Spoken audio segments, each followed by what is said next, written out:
On today's Q&As, we're going to talk about police, pay rates, and your position inside the club, starting right now.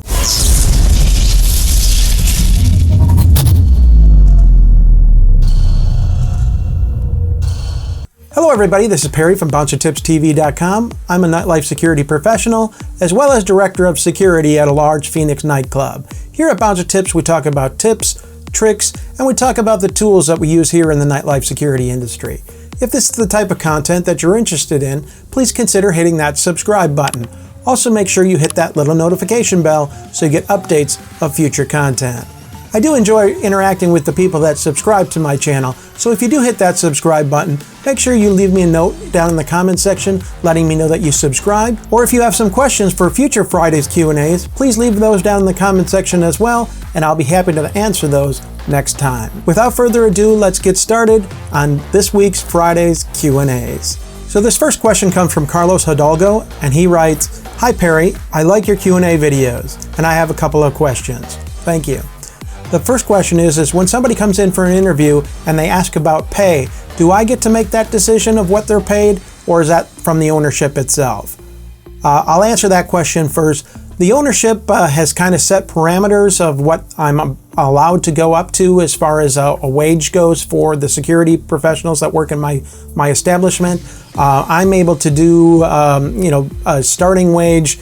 Typically I try to do a wage that is competitive in the area of where people are as far as their entry level.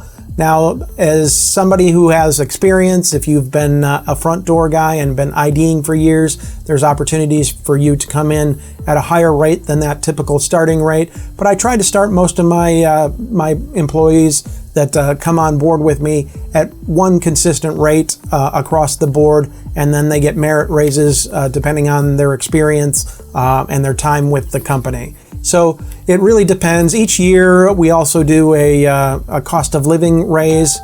Quite honestly, the minimum wage has increased every single year in the last 3 years here in Arizona. So my wages have actually gone up each year to kind of stay on pace. And while I won't give you my exact dollar figure of what I pay, it's pretty competitive with everybody in town, and it's usually above what the actual minimum wage is here in Arizona.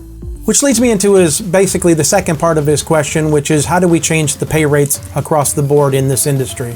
And that really is a situation where we've got to look at it as we are a position that is of need for a lot of owners and a lot of companies. The problem with our position, unfortunately, is we're not a money-making position.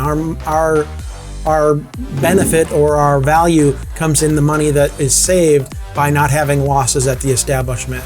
So when ownership is looking at security personnel, it's a situation where if you don't have a need, or if you're looking at the bottom line and you don't have a big picture view of the value of having a security officer, you're going to find lower wages at those particular places, or you're going to find that those places are understaffed.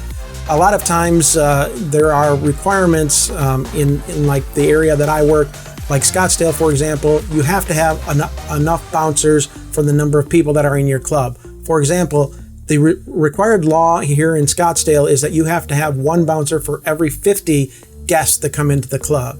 Now, when you're looking at the payrolls, so you have to have a big enough staff to accommodate if you've got enough capacity that you're going to be able to push those numbers up there to get one for every 50 guests. Now, once it gets over 750 guests in the club, you're able to go to 75 guests per bouncer in the establishment. But those are types of things that ownership has to look at as far as the cost benefit of having a security staff. But quite honestly, the wages are going to be usually a little bit on the lower side, unfortunately, because we're not in a position that makes the bar money. For example, the bartenders have the ability to sell stuff. The servers have the ability to sell stuff. We are a cost to the business. So a lot of times the club owners want to take a lower entrance fee or a lower dollar amount that they pay out for security, which unfortunately is a problem in this industry. And I wish more owners had the foresight to realize that we are literally saving them thousands of dollars. but that doesn't mean that we also don't cost them money. So if we do foolish things like get in altercations and we have lawsuits against us, or we treat customers poorly, those are the type of things that are going to hit that bottom line. And those are the types of things that owners are going to look at and say, boy, so my security staff is not really benefiting my company. I need to make sure I spend as little as possible on the security staff itself. So it's kind of counterproductive sometimes, but we need to make sure as professionals in this industry, we do the job right. We do the job to make sure that the company doesn't have any losses, and we want to make sure that we are doing our part to make sure that the company is doing well, so that the ownership realizes our value to the company. In short, that's a little bit about the industry and how we go about changing the starting wages. But again, it's not everywhere in the country. There's all different pay wages across the country. Dollar figures are all over the board. Like I said, I try to stay very competitive with what minimum wage is. I usually keep a buck or two ahead of that and make sure that my guys are taken care of, and I'll make adjustments as they get more experience. So hopefully that answers your question. Thank you for asking. This next question comes from Ryan Ramirez. He asked, do I ever look at the names when I'm checking IDs? Well, actually, yes, I do. The reason I look for names, or look at the names, I want to make sure that I'm looking for any sort of discrepancies on the ID itself. For example, if somebody's in line and they're talking to the person that I'm IDing, I'm going to kind of eavesdrop and try to see if they drop their name or say their name. And if it doesn't match the ID, then that's a giveaway that they might be using fraudulent credentials. But also, I will also look for in, say, like a middle name, if it's unique spelling, or if there's some other unique spellings that are on the ID itself, I'll actually use that. And if I have some questions on that ID, that might be one of my rapid fire questions that I give them. For example, hey, can you spell your name for me? Can you give me your street address? Can you spell your street name? Those are types of things that I'll often add if I'm starting to question that ID. I'll throw those little questions in there just to kind of see if I can trip them up a little bit and make them struggle to get that information to me. So it's important that you do look at the names, but mostly it's for looking to see if there's any discrepancies or anything that you can use to help determine if you've got the right person in front of you. So thanks for asking. This next question comes from Zan Rinham, and they ask, what would you suggest as a career move after working as a bouncer?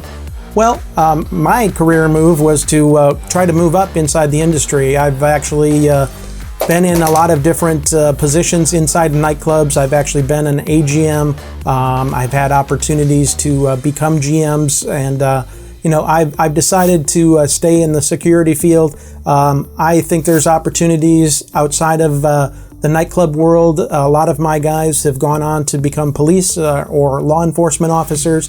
They've used this as a stepping stone to get them on police forces. A lot of guys that I've worked with were former military, and they've actually gone back into the security field in that capacity. They've also, I have guys that I've worked with in this career that have gone on to be lawyers. So there's all different types of things that people can do and advance from this career. But being a bouncer is a great base for people to learn responsibility, learn how to handle themselves in tough situations, learn how to talk to people and open themselves up to communication lines.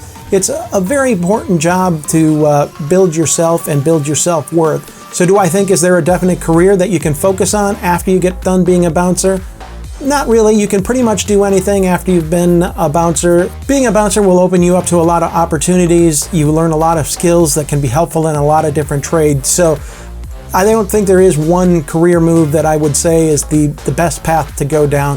Find something that you enjoy doing. Make sure that it's something that you can do and sustain for a long period of time, and something that it will bring you joy every day. And that's really all I can recommend.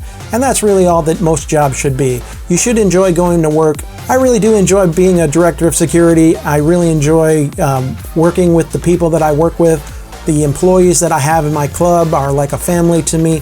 So it's very important that I, keep that job. It keeps me going, keeps me happy, and it also has great flexibility for me, so I can do some other things like run this channel. I also have a home improvement business that I do on the side, so there's a lot of things that this opportunity gives me, an opportunity to have some freedom to do things that I want to do, and that's basically all I can say on the career move.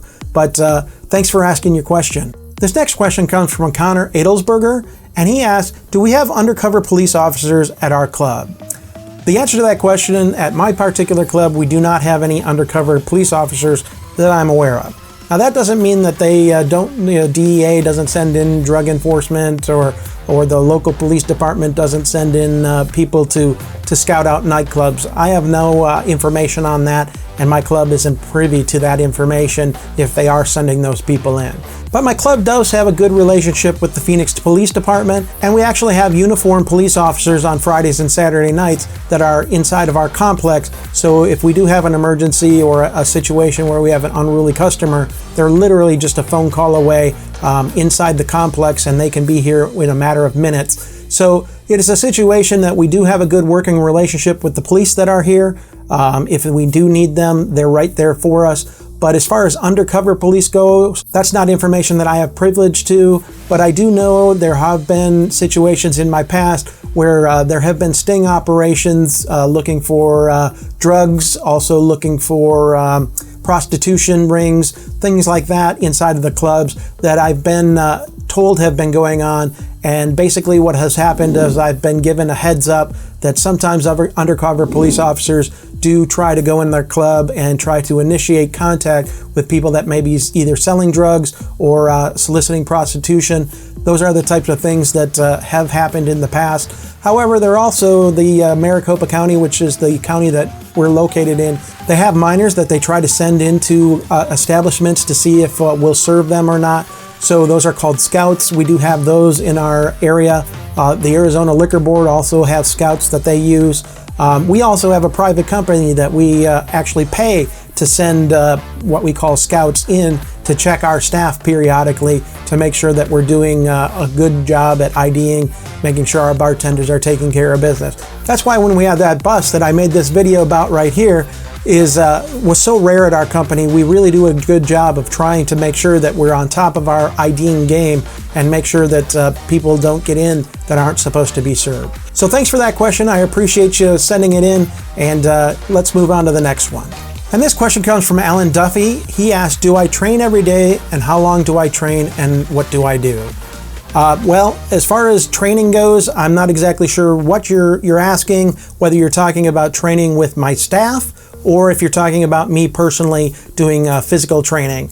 I'll answer about me first. Ever since I started this carnivore diet that I posted a video on yesterday, and I know that's not a typical BouncerTips video. If you guys are interested in that stuff, great, but I want to just document that for my own personal well-being, that I'm continuing to do it, and I'm going to have you guys hold me responsible for getting me back into shape. I want you guys to keep checking in with me on that particular diet and see how it's going, because I want you to hold my feet to the fire so I keep it up. But as far as training, since I've gotten back on this diet, I've been going at least 3 days a week. I do about 20 minutes of cardio workouts, whether it's the bike or elliptical, treadmill, those type of things. And then what I'll typically do, and I got back into my mode of doing it, I'll be doing each body part separately. So one day is a leg day, the next day I'll do biceps, the next day is a chest day, I'll do shoulders, and I keep going like that. Each time I go in, I'll hit a different muscle group just to make sure that I'm hitting things consistently. But every time I go in consistently, it's going to be cardiovascular work, making sure that I hit that treadmill, bike, or elliptical just to start getting my heart rate going. And then I'll start doing a light lift. I used to do a lot of heavy lifting, do a lot of power lifting.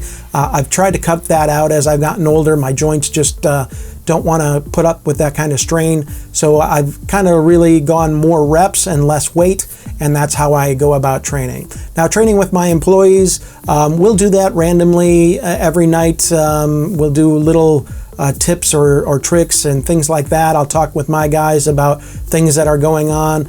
Last week we went through escorting techniques with the whole staff, and we're walking through some scenarios, talking about if we get ourselves in a position of being choked out, or if we get ourselves in a situation where we have an unruly customer, how we want to go about positioning ourselves. Those are the things we train on. I don't do it every single weekend, but I will usually try to do that once a month just to keep everybody fresh and keep everybody's mind going. Plus, we do get new employees that come in often, so I want to make sure that they're up to speed on what my expectations are of an escorting technique, and so we train on those quite often. I do want to get a little bit more involved with my guys and teach them some different other techniques that I've learned throughout the years, and we're going to start incorporating those on a more every other week kind of basis, just so they get in the mood or in the experience of what I'm looking for. And that's kind of what we're going with here in the next couple weeks. And I'm going to put these videos out here so you guys can see what I'm going to be training these guys here in the very near future. So that's it for this week's Friday's Q&As. In the meantime, make sure you hit that subscribe button. Follow me on Twitter and Instagram. If you want to learn more about the nightlife security industry, click this link right here. And you've just been taken beyond the ropes. Have a great day, everybody.